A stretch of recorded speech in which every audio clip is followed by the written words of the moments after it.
Today I want to share a very important reminder about breathing that is so essential, so I hope you stay tuned.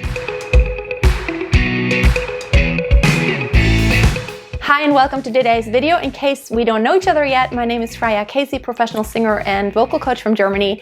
I've sung professional opera, musical theater, I've been on cruise ships all over the world, and I just want to share my experience with you. You may think you do take deep breaths, but is it really so? When I watch all of my students, this is a common theme. It happens all the time. There's hardly anyone who from the get-go, all the time, breathes properly. And I want you to really think about, it's so much more than when you're just going about your day. Singing takes so much more breathing and so much more control and so much more compression and so much more air stream and density and different speeds of the air and control over the air than you ever think. And if you watch yourself, you probably can tell that what you're intending to do is not always coming out. So you may think you're taking the deepest breath ever, but is it really? When I don't really see that expansion and you taking time, and that is so important, you need to take time, especially when you're a beginner, when you're not perfect in your breathing technique yet, you need to take time. When I don't see that, I already know that what's about to come isn't going to be as controlled as it can be. So here are a few exercises that are going to help you pace your breathing and really feel the level of how much you need to engage your body in order to control that air that is moving through your vocal cords. Exercise number 1. You can do this on a speaking tone or on a singing tone. It doesn't matter. You can do it without vocalizing, just doing ha ha ha. So let's just move through different levels of this. So the number 1 rule is you may not close the epiglottis. The epiglottis is that closing, I call it the lid, that when you have an open mouth, closes your trachea off. So you could go below water and dive underwater, have your mouth open, but no water is really going into your trachea. That is because there is the epiglottis that closes that pipe off. It's a safety guard. It's a mechanism to really close it off in case you're underwater, or it also separates the trachea from the esophagus, so nothing goes down the wrong pipe. So deep breath and expansion, fill your lungs all the way, and then you do this, short spurts, and you stop the air, like so. Ha, ha, ha, ha, ha, ha, ha, ha, ha, ha, ha, ha, ha.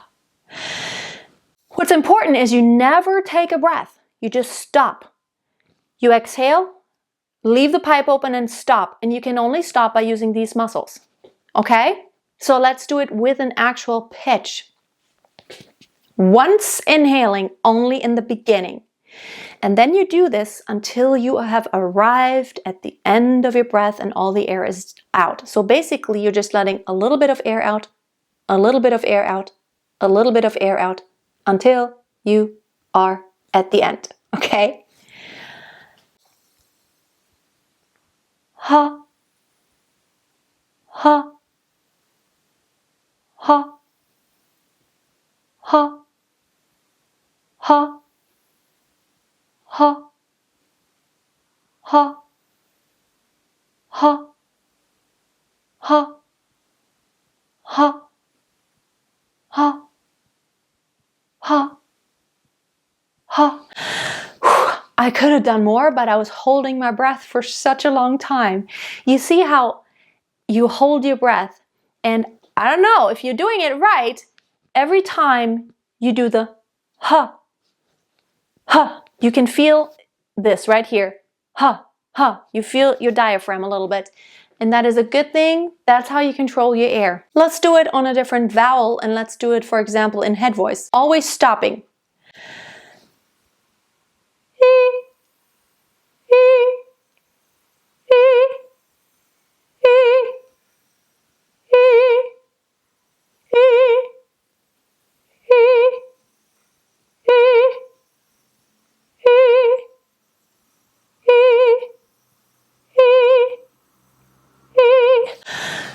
and so on. I had more air, but it's almost like holding your breath. What's really important is that, as you can see, I'm not fidgeting around.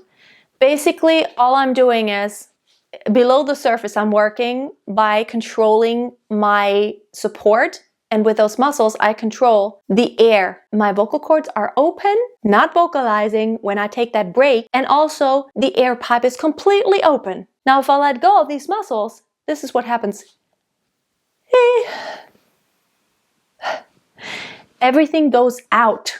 And that's what we don't want. So try these exercises. You can do it in head voice, in chest voice, in your low voice, in your middle voice, in your high voice, loud, softly. You can do it on any vowel. You can start it with a h. You can start it with just a vowel. You can start it with la, la, la, la, la. But I urge you very strongly, take time in between, because the longer you take the time to have that stopping while keeping everything open, it's going to really help you be aware of what it is that controls the air, what that makes it start and stop again. And it's this right here. Thank you so much for watching today. Give the video a thumbs up if this was difficult for you and if you have stuff to work on. Check out all my free resources on my website at masteryvoice.tv. Among other things, I have a free 30-minute audio warm-up that you can use when you're out and about and maybe you're in the car or something like that. I hope you tune back in next week. If you have not subscribed already, subscribe for more singing tips every Tuesday and Friday. And until next time, always keep a song in your heart and always keep on singing. Makes me feel sad for the rest. I'm being gay and reckless. Anything is possible.